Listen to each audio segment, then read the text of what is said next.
Hi, I'm Selene. My groom invited my sister and my biological mother to our wedding, without telling me, the same two women who abandoned me at 12, then forged my name to steal my future, and when I saw their names on the guest list, seated at the head table above me, I didn't cry, I didn't scream, I just picked up the contract I paid for, and burned the whole thing down, with one signature. Before we dive in, tell me, what time are you listening, and where from? Drop it in the comments. I read everyone. Because what you're about to hear? It's not a love story. It's a reclaiming. And they never saw what came next. I was sitting by the wide window at Mavis's place just outside Austin, the early afternoon light stretching across the wooden floor like a quiet promise. The wedding planner had just finished triple-checking the seating chart and left me with a box of last-minute details. My mind should have been on centerpieces and timelines, but something in my gut kept tugging at me, quiet but persistent, like a draft slipping in under a locked door. I told myself it was just nerves. 2 weeks until the wedding, it was normal to feel something. Lennox had been acting odd lately. Not cold, but distant. Distracted, maybe. He brushed it off every time I asked, "Just work stuff, babe. We're almost there." I believed him. I wanted to. But even the vendors were behind schedule now. The florist hadn't confirmed. The string quartet hadn't returned a call. I tried to shake it off, until I reached for the printed guest list. It was folded neatly in the top binder. Nothing unusual. Just names and table numbers. Then I saw it. Isolde Reinhardt, Vera Gallows. I froze. No. I blinked and looked again. Same spelling, same ink. I hadn't seen those names together in over 10 years. Not since the night I left home with a cracked phone and bruised dignity. Not since the hospital. Not since Vera turned her back and Isolde watched like I was something on a lab slide, something worth dissecting but never saving. I don't know how long I sat there.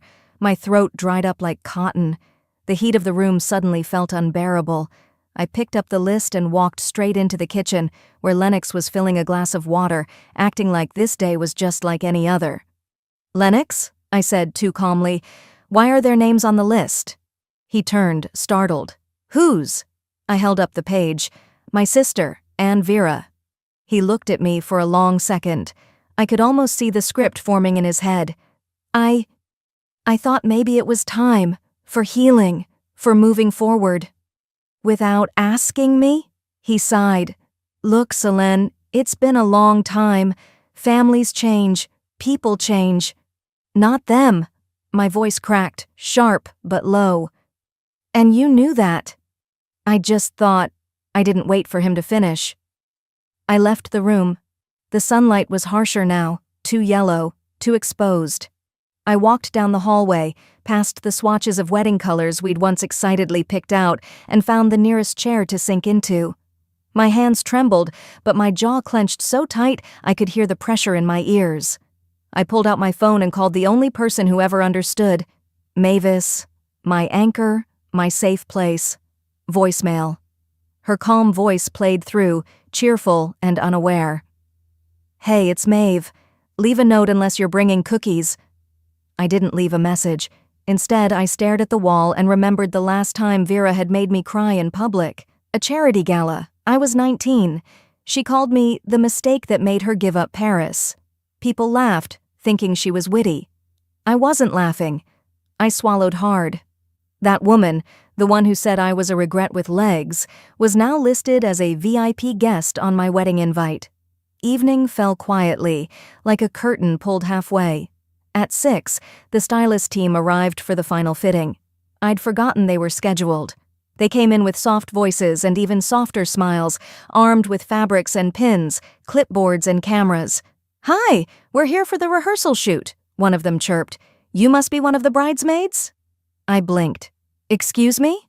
The woman pointed at my dress. "Oh, it's just, the bride is wearing blush-toned ivory according to the lookbook. Yours is a bit cream." My custom dress, silk, minimalist, hand-picked. I looked down at it like I didn't recognize it anymore. "Who submitted the lookbook?" I asked quietly. She checked her iPad. "It says, Isolde Reinhardt, through Lennox's account. She said she was helping you coordinate. I didn't scream. I didn't cry. I just smiled. Thanks, I said softly. You can go now. I'll handle the rest. They left awkwardly, muttering apologies. I walked to the bedroom, closed the door, and opened the old cedar drawer.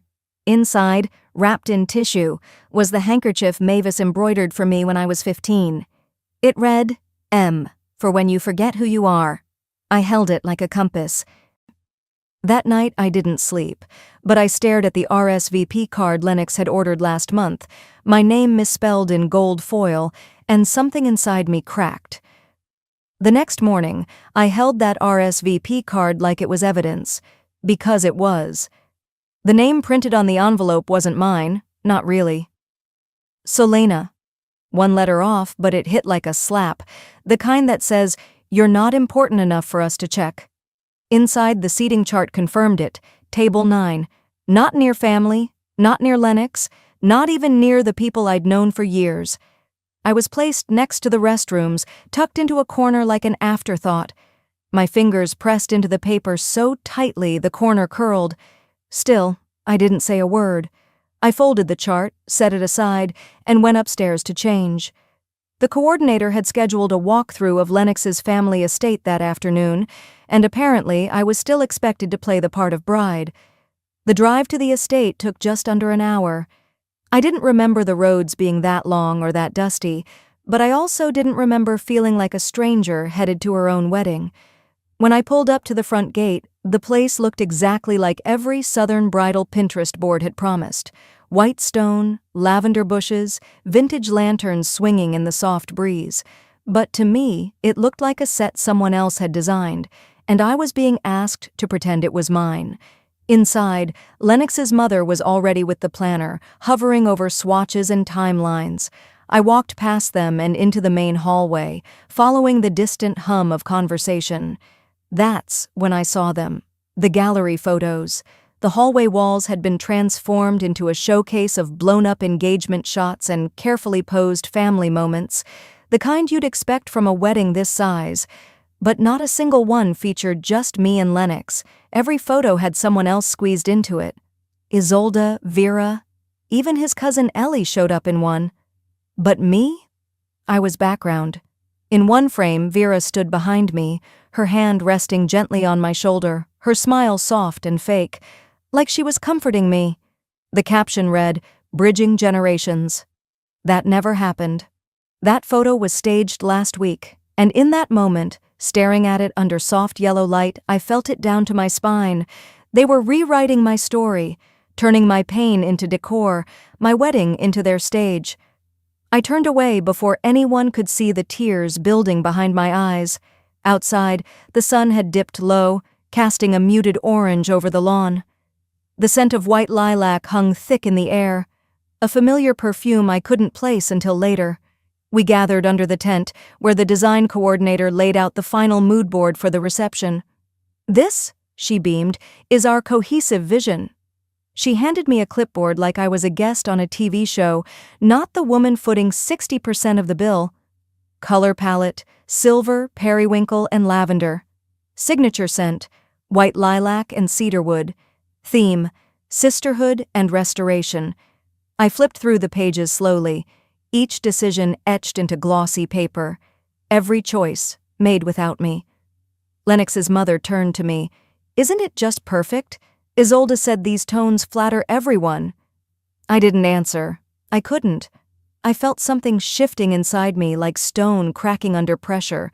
I thought back to the contracts I'd signed, the meetings I'd paid for, the deposits I'd covered while Lennox said, "Don't worry, babe, you're so good at handling this stuff." Now I understood why. I was never supposed to be the centerpiece.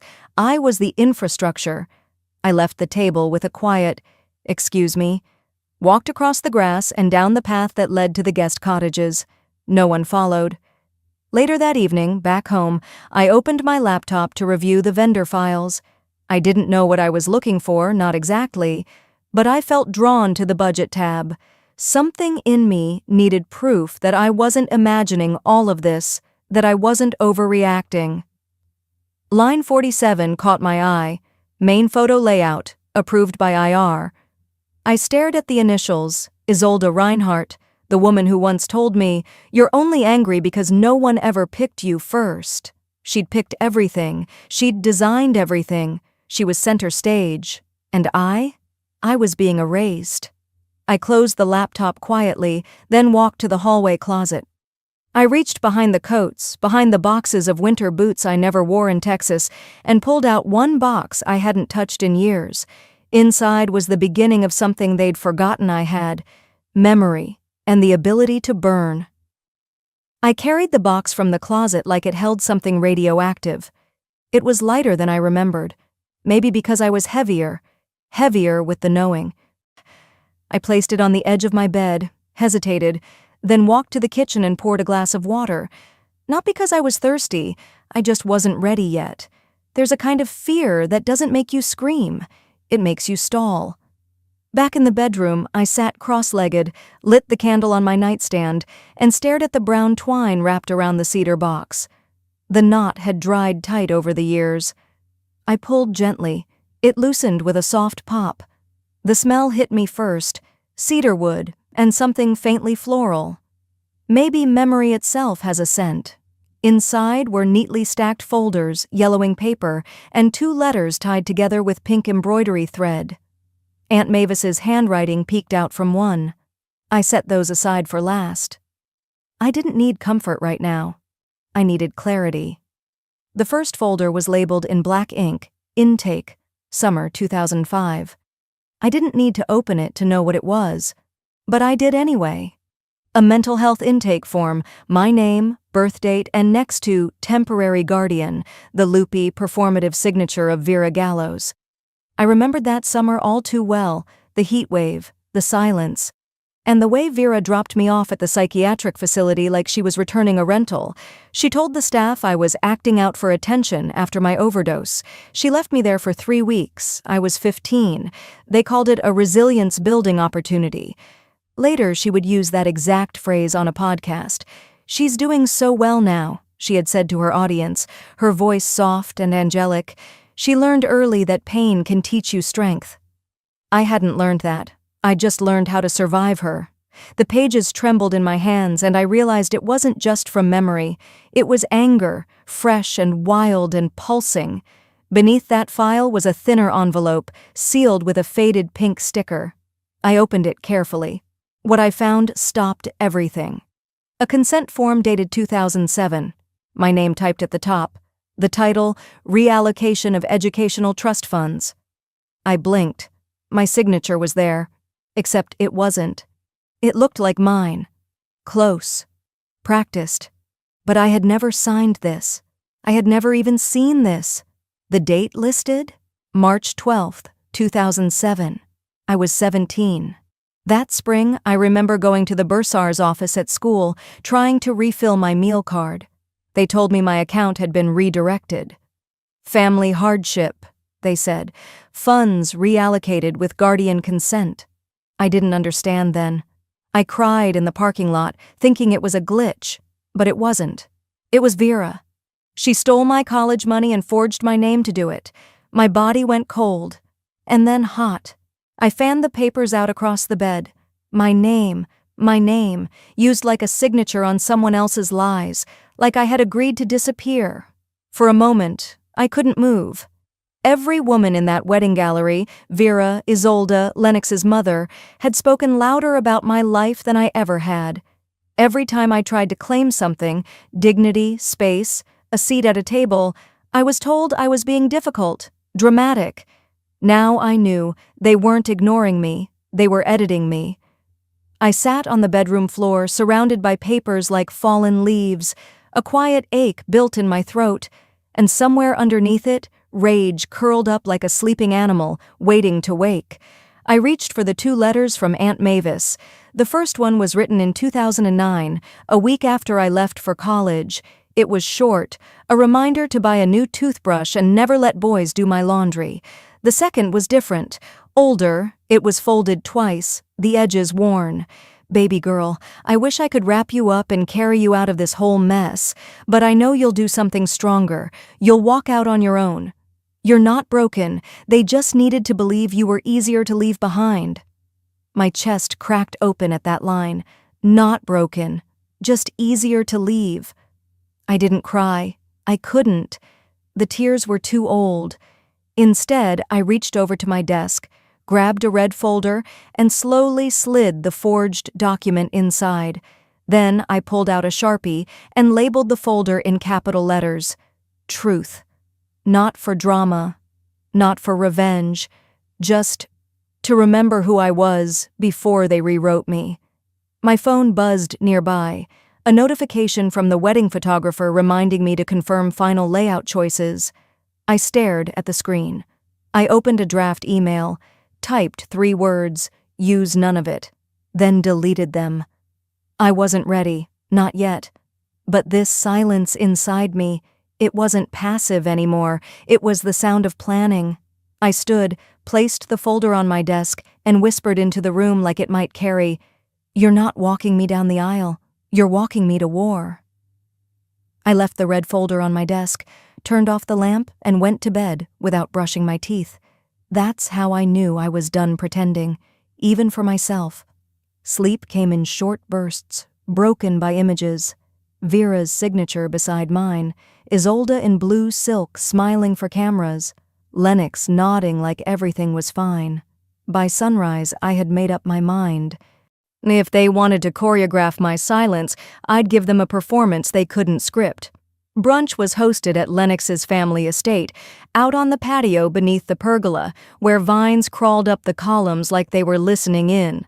The weather was warm, but not enough to excuse the chill in the air when I arrived. I wore a pressed linen dress the color of sand and a quiet expression I'd practiced in the mirror. "Darling, mimosas?" Lennox's mother offered, already 2 flutes deep. I smiled. "Sure. Heavy on the orange juice, please." I spotted Isolde first. She was seated in the center of the table like a sunbeam, pastel blue dress fluttering just slightly in the breeze. Vera was to her left, pouring syrup over waffles like a grandmother who didn't once have her own child committed. I walked slowly, deliberately, and sat down at the opposite end of the table. "Morning, sunshine," Isolde chirped. "You look rested." "I am," I replied. Nothing like truth to clear the sinuses. The small talk bubbled, wedding weekend updates, flower deliveries, who's bringing what dish to the Friday welcome dinner. I waited, listening for a cue. Then I leaned in slightly, mimosa in hand, and asked with honey in my voice, "Did you ever hear back from the florist about the gardenias?" Isolde's smile twitched, just slightly. "Oh, yes," she said quickly. "They confirmed delivery on Friday morning. You know how finicky gardenias can be with heat." I sipped my drink, nodding like her lie didn't just confirm everything. I had never mentioned gardenias to anyone but Aunt Mavis, and my private wedding vision board, not even Lennox, not in texts, not in vendor calls. Someone had access, and I had my guess who gave it. I let the moment pass, pretending to be absorbed in the fruit salad. But inside, something settled into place. A gear clicked. After the plates were cleared, I offered to help bring dishes inside. A small favor. No one refused. Lennox's mom had left her iPad on the kitchen counter, open to a spreadsheet. I wasn't looking for it. But once I saw the tab, Family Priority Seating, I tapped once, just enough to open it fully. It was color-coded, names, table numbers, roles, visibility rating. My name was grayed out, gray. Not red for family, not blue for wedding party. Gray. Next to it, not ideal for centerpiece positioning. I stared at it. Under Vera's name, VIP plus intro speaker. Isolde. Next gen speaker potential. I closed the tab and set the iPad down without a sound. Later that afternoon, back at our townhouse, Lennox was adjusting the AC. I sat on the edge of the couch, waiting for him to finish pretending everything was normal. "Did you share my private wedding board with Isolde?" I asked calmly. He turned, hesitated. "She just wanted to help. You've been overwhelmed, and she said she could step in where needed. You weren't answering every message." "You gave her my voice," I said. "You handed her my story and called it helpful." "She's your sister, Solène." "No, she's your project, and I'm your placeholder." He didn't argue. He didn't even deny it. That hurt worse than any fight. I stood, walked to my home office, and powered up the printer. I printed 2 sheets. One was a copy of the payment log from the venue. The other, my finalized contracts with the florist, baker, and photographer. I stapled them together and highlighted the lines that mattered. At the top, in bold, property ownership and wedding vendor contracts. Paid in full by Selene Gallows. They wanted me to be invisible. Good, because no one sees the quiet girl until she stands up. I zipped my purse shut with a quiet finality.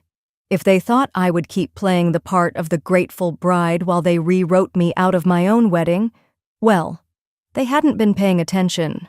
The sky outside was softening into gold as I pulled into the gravel drive of the venue. The final rehearsal dinner was already in motion, flutes of sparkling rosé catching the light like bait. I stepped out of the car, heels crunching underfoot, and adjusted the strap of my dark emerald dress. It wasn't the soft blush gown I had once chosen with such care. That gown was long gone.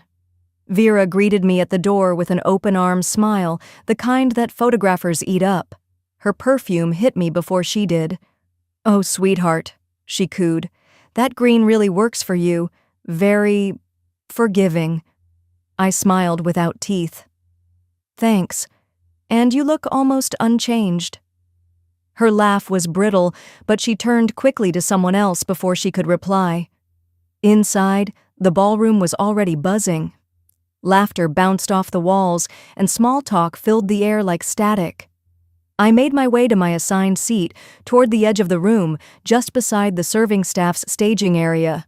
Someone had even left a stack of folded napkins behind my chair. Isolde swept in half an hour late, and she did it in white. It wasn't just white, it was ivory silk, with pearl-trimmed cuffs and a neckline I recognized instantly. It was nearly identical to the sketch I had submitted to my dressmaker months ago. A bridesmaid at the adjacent table whispered, "I thought Selene was going to wear something like that." Another replied, chuckling softly, maybe she changed it so she wouldn't clash, or maybe she figured white's too hopeful. I didn't react. I didn't correct them. I simply sipped my water, listening. Watching. As the dinner moved into the rehearsal portion, we were handed printed seating orders and walk-through scripts. Lennox's uncle stood by the podium like a cruise director, calling names. Matriarch of Honor, Vera Gallows, followed by Maid of Honor, Isolde Reinhardt. I scanned down. Selene Gallows, row 3. Walk-in after grandparent acknowledgement. My name had been bumped. Again. When it was my turn to practice the walk down the aisle, I did it in silence. No one noticed my pace had slowed. No one turned, not even Lennox, who was helping his cousin test the mic volume at the altar. After the rehearsal, I excused myself and headed for the bridal suite. The air inside was cooler, untouched. I shut the door behind me and turned the lock with care. There was no one to impress here. No audience. I faced the mirror above the vanity. The woman staring back had shoulders pulled too straight, eyes too still. "You've already survived worse," I said out loud. "Don't let them unwrite you." I opened my purse and pulled out the folded contract, the one marked with my name on every invoice line, every payment. Then I folded it again, smaller this time, tight enough to fit in the lining of my clutch. When I returned to the ballroom, the dessert platters had been cleared. Someone had lit candles. The whole room looked like it had been curated for a magazine feature on family bliss. Isolde stood to make a toast. "I just want to say how grateful I am," she began, glass raised. "To be part of this weekend, this family, this restoration." I didn't interrupt her. I didn't clap. But I looked at her, long and steady. She faltered, for just a beat. Then continued, tone thinner now. When the toast ended and the guests resumed their chatter, I walked quietly to the exit, thanked the servers, and left without fanfare. By the time I reached home, the moon was high. I poured myself a glass of water, opened the laptop, and logged into the shared wedding account. My hands didn't shake. Transfer funds, one by one, every leftover deposit, every line item tagged Selene. Then one email. A single sentence, sent to the venue director. Please remove all Gallows family members from front table access. I signed it, closed my computer, and let the quiet settle like armor. They didn't realize I'd been taking notes. Every slight, every lie, every omission. And by morning, I had already started rewriting the ending.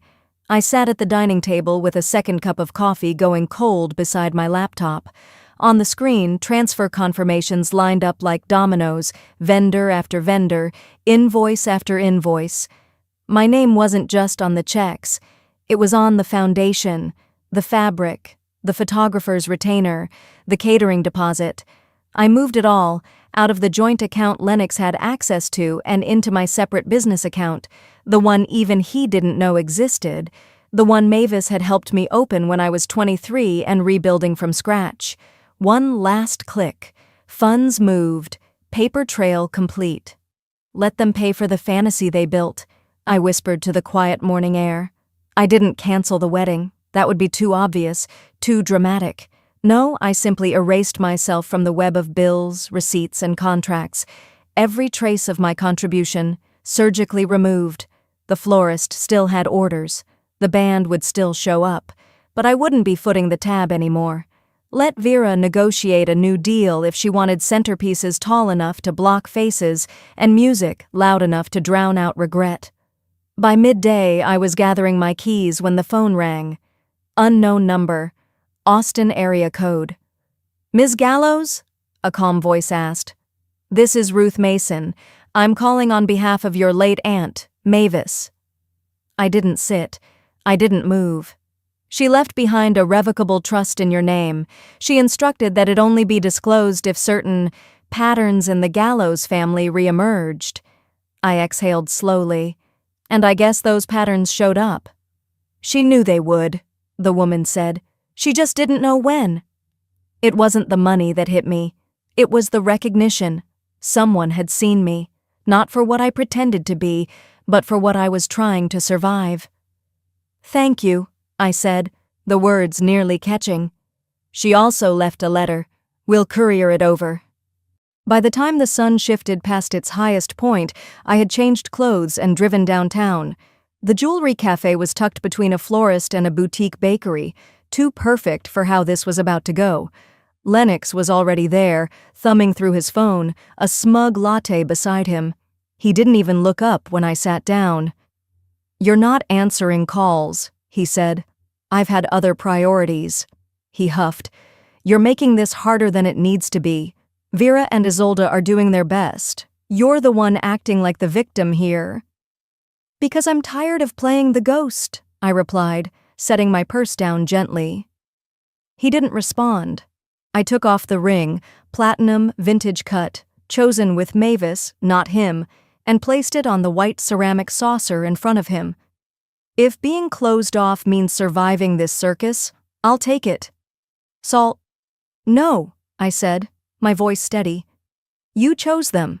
That's fine. But you don't get to keep the version of me you invented. I stood, walked past the host, out into the warm Austin breeze. Back home, the late afternoon light spilled across the living room. I poured a glass of water, took off my shoes, and walked barefoot across the hardwood floor to my office. The red folder sat where I'd left it, on top of the bookshelf, tucked behind an old poetry anthology. I opened it. Inside, a copy of the forged trust transfer, Vera's handwritten notes from the hospital admission, the seating chart where I had been grayed out, and my vendor contracts, now void of my name. It was all there. My silence, documented. I pulled up my email, addressed a message to Vera, Isolde, and Lennox. Subject line, no, I'm not coming. Body, but you should still show up. I'm not done yet. No punctuation, no signature. I hit send. Then I called the venue. The receptionist recognized my name before I finished the first sentence. I'd like to speak with the director, I said, privately, about a possible change in the use of the ballroom for Saturday. Of course, Ms. Gallows, I'll let him know you're on your way. I ended the call. No tears, no shaking, just silence, the kind that knows exactly what it's about to become. They thought I was withdrawing, but I was preparing the stage. I let the day pass without a word. Let the calls go to voicemail. Let the chatter unfold around a version of me that had already gone quiet. In truth, I was never absent. I was just waiting for the moment they'd least expect me. By 5:30 p.m., the rehearsal had begun without me. Lennox's mother arrived early, fussing over table numbers and crystal placement. Vera adjusted her pearls in the reflection of a champagne bucket. Isolde, radiant in something that looked suspiciously like a debutante gown, whispered directions to the wedding coordinator as if she were the host of a charity gala. And yet, not a single person asked where I was. Not one pause. Not one text. The coordinator handed out copies of the updated timeline and seating charts. Everything had shifted again, my name removed from every visible cue, tucked into the shadows.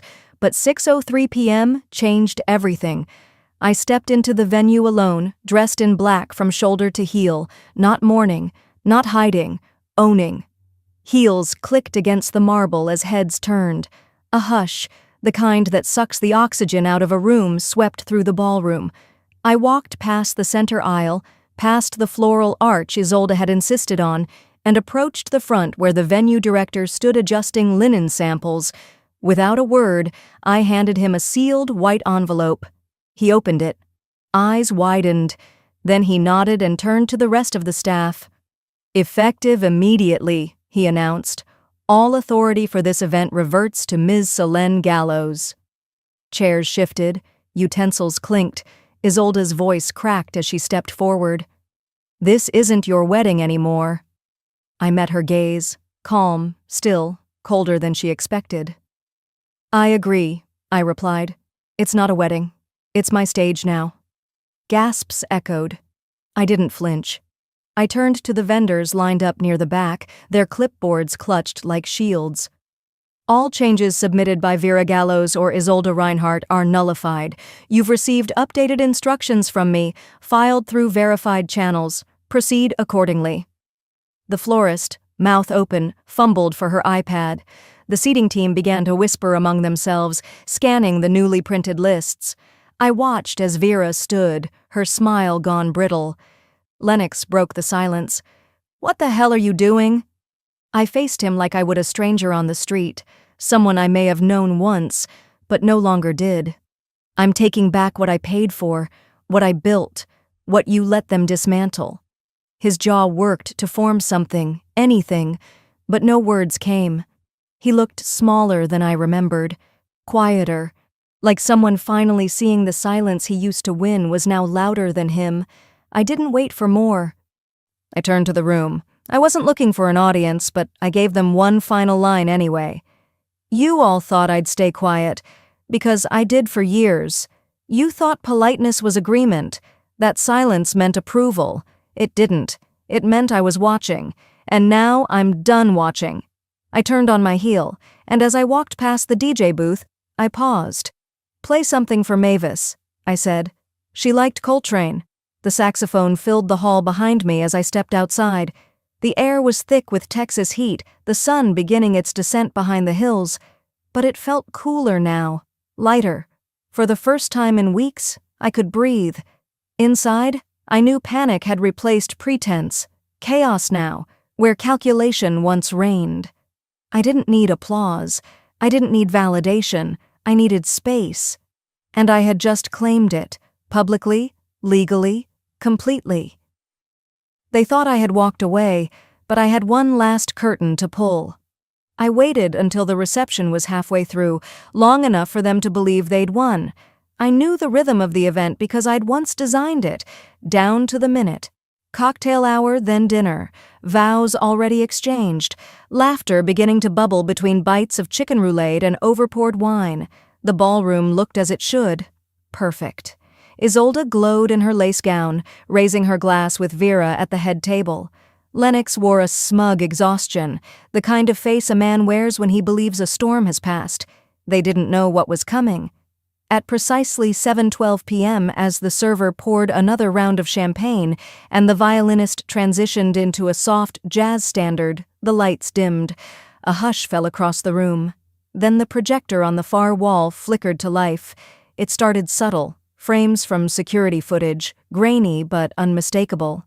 Vera, caught in a midnight visit to my old storage unit, rifling through boxes labeled Private SG. One clip faded into the next. Isolde seated across from Lennox at a quiet cafe, signing documents. The camera angle was low, discreet, but the signatures were clear. One document titled, Venue Adjustment, Billing Authorization. The entire room turned. Forks paused mid-air. Then came the audio. A recorded conversation played next, the screen fading to black as the voices came through, crisp and legal, captured from the intercom system inside my home office. Isolde's voice, casual, venomous. She was always pathetic. I mean, if you let someone like that control the narrative, you deserve what you get. Lennox followed, his tone dismissive. Familiar. She'll roll over. She always does. Silence. Deep and hollow. You could hear the fabric of illusions tearing. No one moved. Even the waitstaff froze. And that's when I stepped in. I entered through the back door, calm as glass. I didn't wear a dress, just a tailored navy jumpsuit and flats. No jewelry, no makeup, just me. Some turned immediately, others needed a second glance. Gasps began, followed by murmurs. One woman clapped, soft, hesitant, then stopped when no one joined her. I took the mic from the DJ with a polite nod. Evening, I said, my voice steady. I know I'm not on the program, but I won't keep you long. All eyes were on me. Even Isolde had stopped breathing.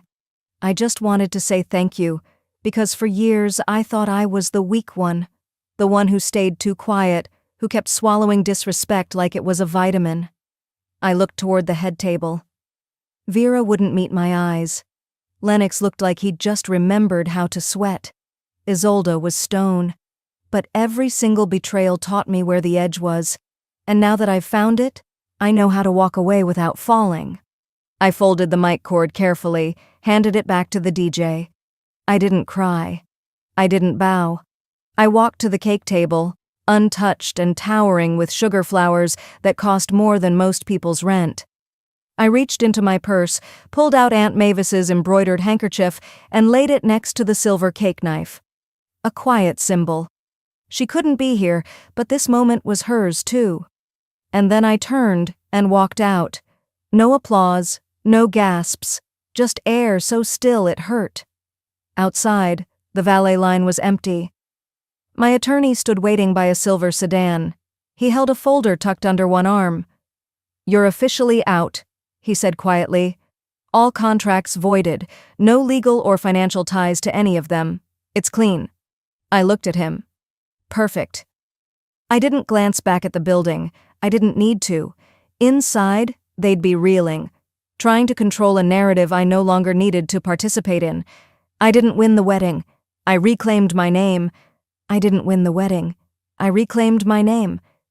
2 weeks later, the air in my apartment felt different. Still, unburdened.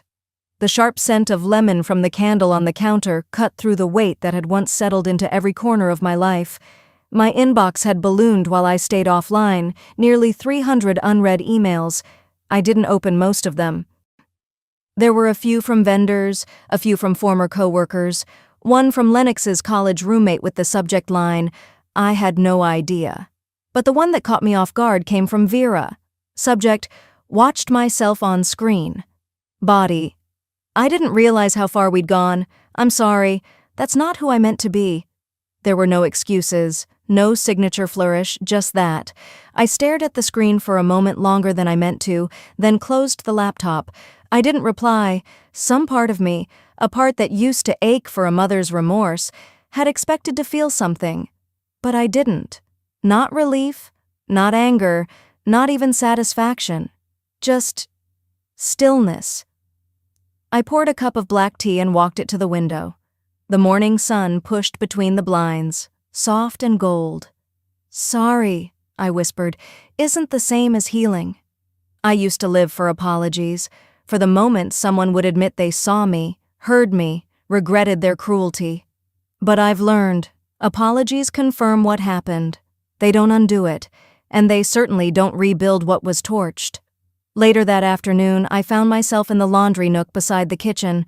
I pulled out the linen handkerchief, Aunt Mavis's, from where I'd placed it in the small cedar box next to my grandfather's watch, and a faded photo of my childhood dog. The handkerchief still held the faint scent of vanilla and something floral I could never name.